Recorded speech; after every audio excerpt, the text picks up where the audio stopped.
Hello, can you hear me? Is this on? All right, great. Yeah, so might as well get started. Like I said, my name's Bradley Larson, and today I'll be talking about multi-dominance and what it might be able to tell us about islands, and vice versa, what islands might be able to tell us about multi-dominance. This is going to be a rather kind of different talk than the previous ones. I'm not promoting a particular view vis-a-vis islands, nor will I be presenting any cool, exciting new data that speaks to any previous analyses. Despite that, I think it'll be fun anyway. We'll see. So instead, I'm going to be investigating some things that need to be said or might need to be said with respect to islands if one adopts a multi-dominance approach to A-bar movement. I'll be looking at WH movement in particular. But first, let's introduce multi-dominance. So on the handout in page 1 and 2, we have some examples. So there's been some recent interests in kind of a reconceptualization of movement operations and structure building in general in the minimalist program that seems to allow us to build things like 1 and 2. The example in 1 is used generally for, say, movement operations, WH movement, for like who did Yvonne see, wherein there's a WH word simultaneously in the complement position of, say, C, and also up high at the same time. And in other instances are used for more kind of across-the-board sort of phenomenon, say right node raising, like in 2, in which the shared material is kind of shared low across a coordination in this instance. Right. And so these are interesting kind of structures, and it'd be fruitful to determine how they work vis-a-vis islands, given that they're related to movement kind of crucially. We have, so essentially multi-dominance is going to be the one node, say, with n many mothers, as we all know. All right. So first we'll just some general discussion of displacement. As we all know, displacement is a distinctive feature in human language and relatively interesting to study on its own. And so I'll start with kind of a drastically abridged history of displacement, starting kind of in medias res with a trace theory up on the top of page 2, I guess, in which in 3A and B we have the situation prior to movement and then B after movement. The prior to movement one, I mean, I put in did there, but you can have whatever past tense morpheme or whatever you wish. Anyway, yeah, the result is that a trace is left behind in this movement. These traces do a lot of cool work. They account for the fact that there's like nothing pronounced there, and also the fact that something's nevertheless interpreted there given the co-indexation. And yeah, so these are kind of derivation or definitional aspects to traces, and as I said, they did a lot of cool work, but in the minimalist program they became kind of shunned to a degree, except of course in terms of typographically, in which they're really helpful instead of writing out the entirety of the copy, say, that's copied, or even more so in multi-dominance, which are a real pain to draw. So traces live on in that sense. Right. So instead of traces in the minimalist program, copies instead were promulgated. And they did a lot of the similar things that traces did for good reason. They're co-indexed, so you get the relevant interpretations that you once had. They nevertheless need to be silenced somehow. That's something extra you have to say. We'll get into that more presently. But nearly as soon as copies were posited, some researchers tried to do away with them. So under a copy theory, you have essentially iterated merge, copy, merge, copy, merge, copy all the way up. And many good minimalist researchers might look at that and see that there's something too much, something extra going on that's not necessary. And given that merge is relatively sacrosanct, the copy operation was the one that was decided that should go. Fair enough. And further, if you want merge to be like the sole kind of structure building operation, internally for building up structure, externally or internally for movement, then you definitely want to keep that. Copies not all that necessary. However, if we do away with the copying mechanism, what we're left is, for every derivation, there's only going to be one like instance of a given object derivationally. So on page 2, instead of 6, in which we have, x merged with y and then copied and merged again with z up at the top, instead of that, we have something like in 5 with no kind of intervening copy operation, and therefore you have y simultaneously the complement of y in the specifier, I guess, of x there. So we only have one x kind of in the derivational ontology here. So if these are two options to kind of replace trace theory, we ought to be able to try to, distinguish between them. How are we going to compare 5 and 6? Well, since they're replacing traces, we can try to, see to what extent they carry the burden that traces did with respect to one another, kind of compare them in that sense. That is kind of these interfacey sort of realms, interpretation or linearization and so on. So if you turn to the next page, I guess, we'll do that. And it turns out, not to be very fruitful comparing them along these lines. They're essentially comparing various stipulations that both of them share. So take linearization, for example. Both the trees at the top of 3, the multidominance one and the copy theory one, for x, x in both of them has 2 positions, right? They're kind of locally representationally identical. If you ask z in both of them what its specifier is, they'll say x. If you ask y what its complement is, they'll both say x as well. So we have a problem here when we have an x at the top and at the bottom representationally, yet we don't want to have to pronounce it at both places, right? So there's different ways of going about this to get it to work out. To linearize multidominance trees, some people have posited these tree traversal algorithms that you can implement them a number of ways. One of them might just be start at the root, say z, read off the spec and then the head, and then look into the complement and repeat it. But then again, once you get down to the y and you're reading off y's complement, you're going to get x again. So since these tree traversal algorithms are really simply just reading the trees, you're going to have to say something extra so as to preclude reading x twice if you're going down this tree, it seems to me. The copy theory is slightly different. You need to make some other sort of additional statement about it so as to not pronounce the lower x in this case.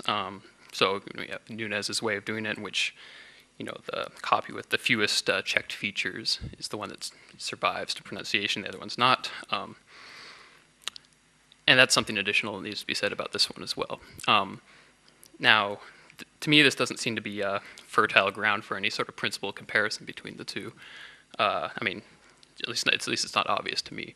I imagine some smart person could do so, but I'll move on from that for now and on to the kind of interpretation side. And the same thing seems to crop up here. So generally we want syntax to provide some relatively straightforward translation to the semantics, and for WH words in particular, you want something like some operator variable pair to emerge from the syntax when you have WH movement. This seems to be relatively difficult to do in a multidominant sort of situation in which you only have one entity x that wants to be serving as both the operator and the variable in the semantics. You need some sort of like fission of this guy. There's a way around this. So Johnson has a recent paper in which the who, or the removing WH element, say in 7 here, basically just merges with some covert in English Q particle that serves as the relevant operator over the WH word that can act as the variable. That may work. Copy theory has a similar problem. It's not one single element x that must be interpreted 2 ways, but rather 2 essentially identical x's that need to do that.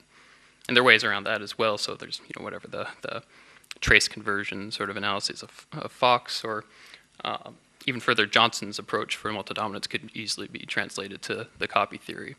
And given that possibility, it's going to be even more difficult to compare the two, since there's one kind of wiggle room that can account for both of them. So again, it seems that there's no obvious kind of interface-related way to compare these two guys.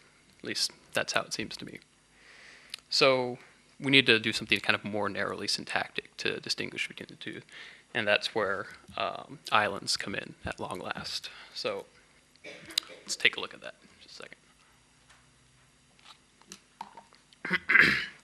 So as we all kind of assume, I'm sure, long distance movement generally is taken to happen in a bunch of smaller successive steps.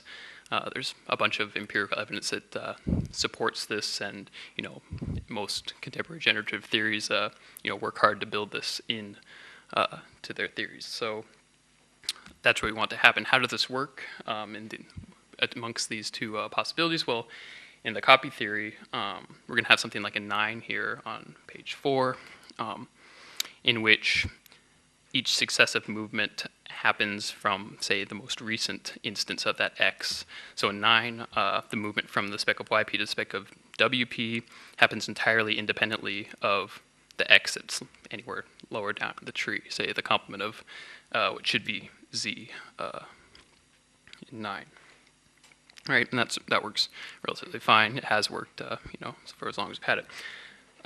In multi-dominance, it works slightly differently. So if we have the 9 translated into multi-dominance, which is in 10, we have x in a relationship that's over, quite a long distance, it seems. In fact, an arbitrarily far distance, given that, successive movement, like in 11, can kind of go on indefinitely, it seems. Right. So it seems, given 10, kind of straightforwardly, that no bounding node approach to islands could really work for this. It's going to rule out instances like 10, given that there's a movement relation of sorts over an arbitrarily long distance. Right. So that's rough, it seems. So this seems like either trouble for multi-dominance or trouble for a bounding node approach to islands, right? But admittedly, this argument, this criticism, is incredibly facile. It seems really obvious that there's something about the fact that x is also in the speck of y in 10 that allows it to be good. So later on, I'm going to try to put some meat on that assertion because that seems, to be what's going on, perhaps. But first, we'll change the page, and since this is contemporary island conference, I thought I should talk about phases here. And so this is a new instantiation of a bounding node approach, and so we'll try to see whether how that works across these two copy theory and island or multi-dominance approaches. They seem to have slightly different results. Thanks. Depending on how you interpret things. So I'm going to assume a rather simple rinky-dink sort of phase theory in which certain portions of the structure are made opaque to the syntax throughout the derivation, and that, say, elements spelled out as such would create an island effect if you tried to pry them out of that spell out and move them on in the structure, something like that. So for the copy theory, again, this would work like in 12, in which the movement of the successive movement of x's are independent of one another. And so if you spell out, say, the lower x right there, it doesn't really matter. It has its proxies to carry out its work further up in the derivation. And this doesn't seem to be the case with multi-dominance here. It doesn't have any proxies to continue out the derivation if it's spelled out. It only has itself, and itself is in the spell-out domain, it seems.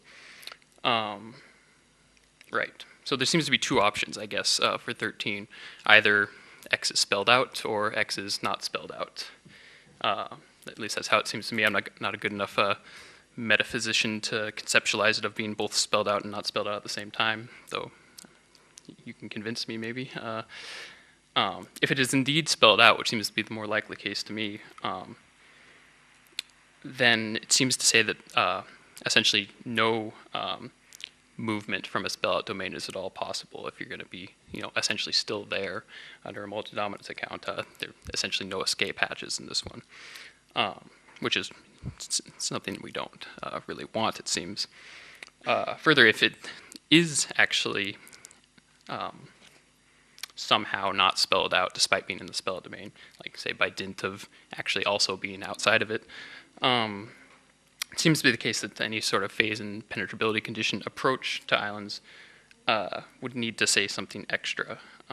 So as long as you're like both in and outside of a spell-out domain, you're just as good as being outside a spell-out domain, if that's the way it goes. Though I can imagine other ways around this, but to the extent that that holds, proponents of such analyses would have to come up with something like that. Right. So given that kind of issue, it seems that bounding node approaches on their own don't suffice to handle multi-dominant movement. So what we're going to do to save examples like 11, examples that we want to save, these long-distance regular WH movements? Well, there's various kind of informal things one might say, and we'll kind of go through them now, kind of winnow them down to a final thing that we have to say. So for one, maybe it's the case for these regular, successive cyclic through spec CPs all the way up long distance movements. Maybe the incredibly long relationships between those, that's okay, so long as there's no like derived islands, say like no intervening WH words, no movement out of an adjunct, or so on. And this is going to work fine for 11. That'll allow us to rule it in. But given a particular derivation of parasitic gaps, like in 14, we're going to run into some problems, it seems. So under, say, a Nuna-style account of parasitic gaps, it'll work like in from 15a and 15b, kind of abstractly, in which, moving out of an adjunct is going to be bad, but if you somehow evade that incipient adjunct island before it becomes one, like in step A, I guess, once the adjunct island, or once the adjunct actually becomes an island, you're out of it and you can kind of move up the tree at your leisure because you're a different copy than that one still in the island. Now, for multi-dominance, this sidewards movement is not going to save it, right? Because it'll still be multi-dominant, still be inside the island once it attaches up and becomes a real island, right? So the sideward movement essentially is going to give you what you see in 16, with what, again, being the complement of bi and the complement of eat at the same time. So in an island and outside of an island at the same time. Okay, thanks. All right. So if we then try to move it up to, say, the specifier position of the matrix CP, we're going to have a problem. We seem to be, moving out of an island that we're into. The same sort of thing that the copy theory allowed us to evade seems to be a problem with respect to multi-dominance, and that's shown in 7 up above. Okay, but as we all know, parasitic gap constructions are good, and so we want to rule in something like 12 if we're assuming a multi-dominant account. That is, we need to somehow ignore the fact that the WH word is also inside the island as opposed to just being outside of it. And it seems to me that there's 3 ways to do this. It'll allow us to rule in both these parasitic gap constructions, the regular successive cyclic movement constructions, and it depends on how we can ignore elements that we need to ignore. So one of them is saying only the most recent position of the moving element is relevant for computing the subsequent movement. So this is called this most recent. Since the most recent position of what in 12 is the complement of eat, then that's the position that you judge the movement from to spec CP, and that works fine.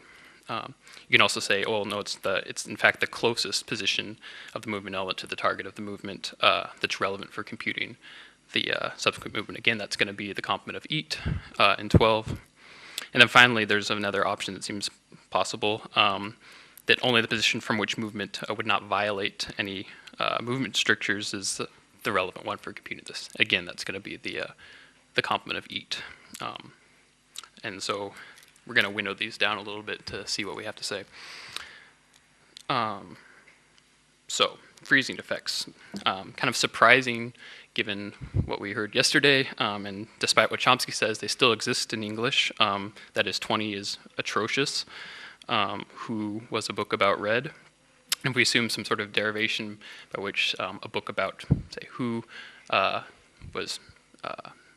underwent some sort of passivization movement to spec TP, after which there is subextraction. A multi-dominant account of that would be something like in 21, in which the DP is both low and in spec TP, and there's been movement out of it of a sort in which the WH word is still within it and also without it.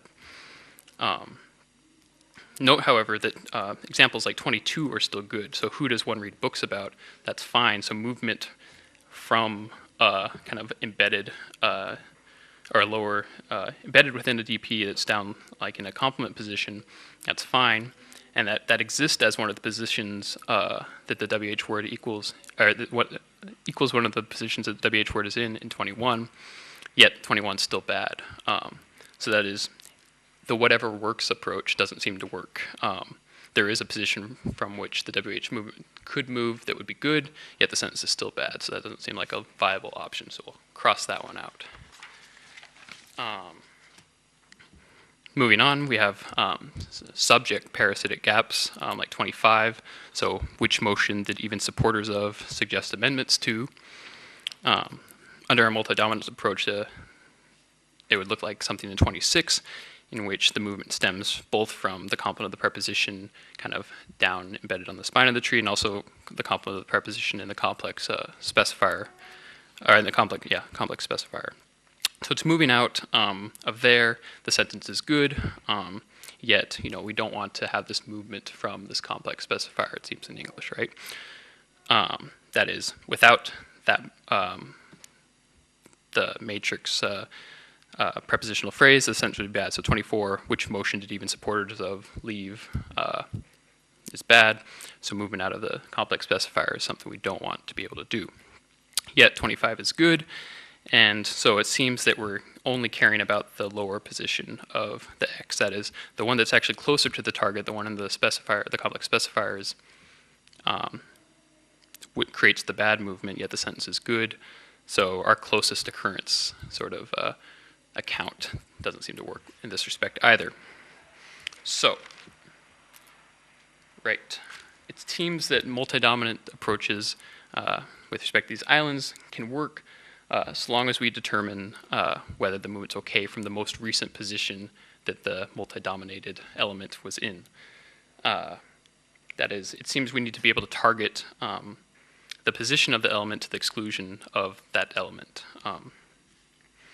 And so, the handout is kind of light on number 27, but that's essentially what that says. We can target the most recent position, but we can't target any other position nor the object itself, it seems. And it's not clear to me the extent to which that this is possible in bare phrase structure, that you can refer to a position to the exclusion of the element in that position. It seems, the bare phrase structure, they're only positioned in virtue of having something in them, though I admit the possibility that somebody might be able to finagle some way of saying that. It just doesn't seem entirely clear to me. And proponents of said multi-dominant approaches would have to make this pretty explicit. But say this is possible. If so, yeah, like I said, multi-dominant proponents would need to address what this means, say a difference between terms and occurrences. Thanks. That the grammar cares about. So multi-dominant seems to require this relatively strange thing to be said with respect to islands. Right, and I've tried to ferret some of these out. This difference between terms and occurrences would be a kind of strange thing, but say it's possible. It might be possible, I don't know. In copy theory, this difference, there's kind of a one-to-one correspondence between terms and occurrences, like in 28 on page 10. For the kind of mini structure in 28, we have 3 terms. We also have 3 occurrences of those terms. In multi-dominance approaches, there's something else happening. We have the one term, WH subscript 1, but 3 different occurrences of it, okay? This is seems to be a pretty radical shift from tradition, and again, it needs to be explicated and motivated. For much of history, it seems we've assumed that operations work over terms and occurrences, like kind of working together. The operations on particular terms given particular structural configurations. But it it seems that we're not able to do that. We're only operating seemingly, if we're assuming multi-dominance, on particular positions, not the terms, or referring to them at least, right? And this might be fine. I don't know, but there's a potential type of problem that could arise.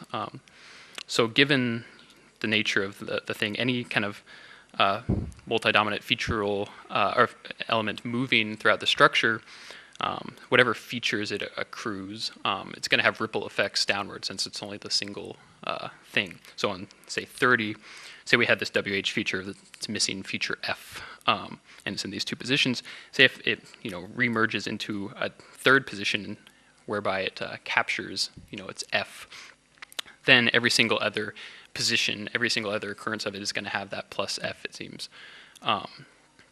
That might have essentially no repercussions. That might have pretty bad repercussions. But for the want of time, I mean, on the back I have a potential repercussion that it might have. But for time's sake, I'll just stop it there and say, essentially multi-dominance requires us to say some relatively odd things if we want to capture these island facts. And I've tried to ferret out some of these issues that one might have to say. Again, like I said, this is not me promoting my own agenda with respect to islands, maybe with multi-dominance, but not with islands. And I'm essentially trying to goad those proponents of multi-dominance to be more explicit about these sort of issues, because they seem to be important. Thanks.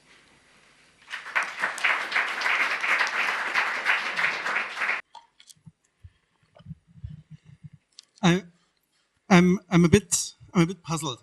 So there's this paper by Markus Kracht in Linguistics and Philosophy in 2001, where he shows that you can systematically put approaches with chains, approaches with copies, and approaches with multi-dominance into a one-to-one relation. Mm-hmm. So you can translate whatever you say in one approach into the other approach.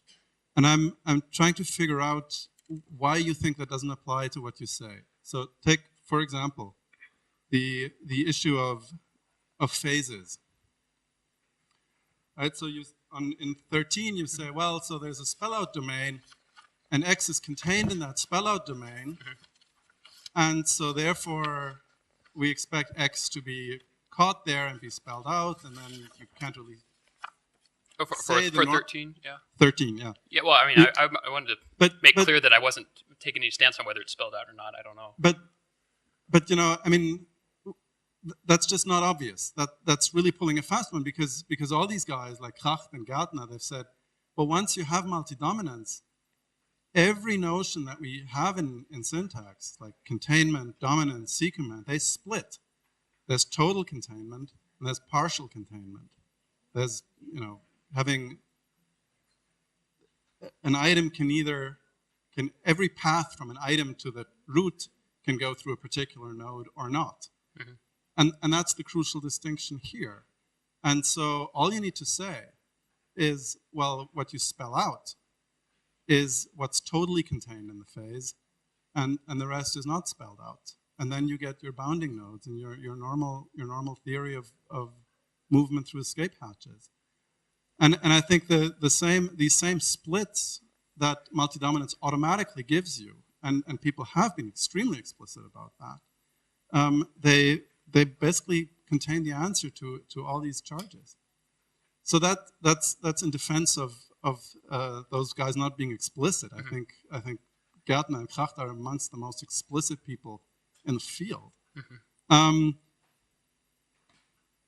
On the other hand, right, you then say stuff like on page 10 and 28 that in a copy theory you have 3 terms and 3 occurrences and there's a one-to-one relation. And that's true, but then you also need this notion of non-distinctness that gyro has, like these things that come from the numeration, and they're somehow identical. So you also need that other notion that multi-dominance uses, which is one thing. And that's pretty unnatural in that sort of account. So I agree with what you're saying. So, I mean, to the extent that these guys are kind of terminological variants of one another,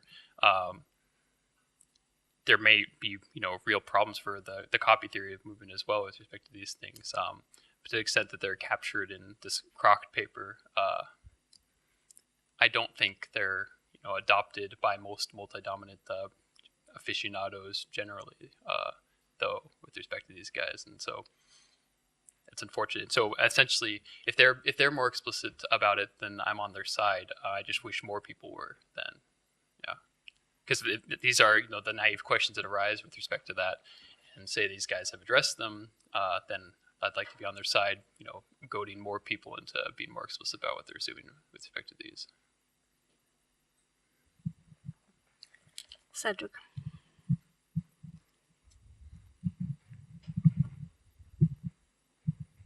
Yeah, I have to say I was as puzzled as Klaus was on the argument against the multi-dominance people not being explicit. But so let me try a different take, which has to do with islands. There is a sort of implicit, perhaps mildly explicit assumption in there that islands are to be treated as narrowly syntactic. That is, you seem to be evaluating the nature of the multi-dominance proposals on the basis of roughly subjacency style approaches. And I'm wondering if that is as fair as it looks, given that there's a plurality of approaches concerning islands, and there's good reason to believe that the simple-minded subjacency accounts just doesn't work.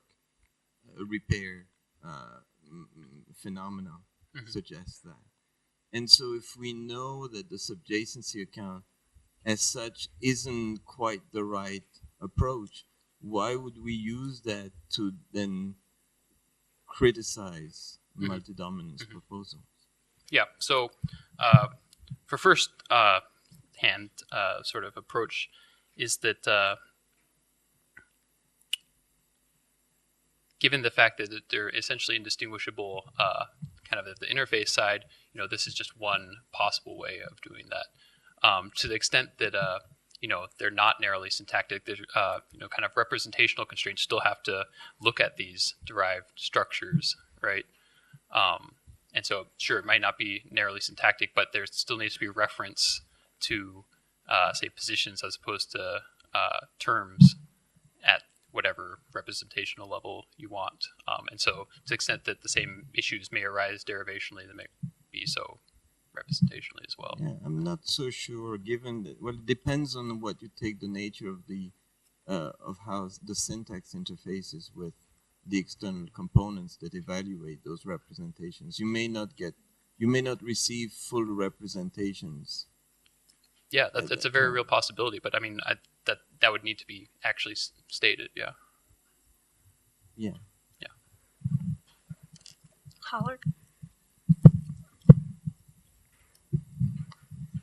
This somewhat relates to Cedric's question. I found the discussion of parasitic gaps pretty interesting and important because parasitic gaps have played a big role in multi-dominance discussions and sideways movement discussions and so on. Though it seemed to me, I might have missed something crucial, but it seemed to me your discussion assumed like the Chomsky 1982 take on parasitic gaps, namely that the parasitic gap itself is free from all island constraints. But right around the time Chomsky was giving that analysis, Kane was showing that a whole host of island constraints do constrain parasitic gaps. And that, of course, led to Chomsky's revision in '86. So I was wondering if you could clarify that. Sure. I mean, can you repeat? I don't really get it. So yeah, I guess what I want clarified is this: were you assuming, as I took you to be, something like the Chomsky 1982 take on the position of parasitic gaps, namely that they're island-free, that there are no island constraints on the relationship? No, that's not what I'm saying. Because I was just assuming the. I mean, I did a really kind of sparse, quick overview of it, but I'm assuming the kind of Nunes approach in which it has to move up inside of its adjunct clause, and then it'll be subject to those island constraints, but not the entire adjunct one. Yeah. So yeah, I just raced through that for time's sake, but I was assuming more of a Nunes one. Yeah. Any other question? then we're done. Thank you.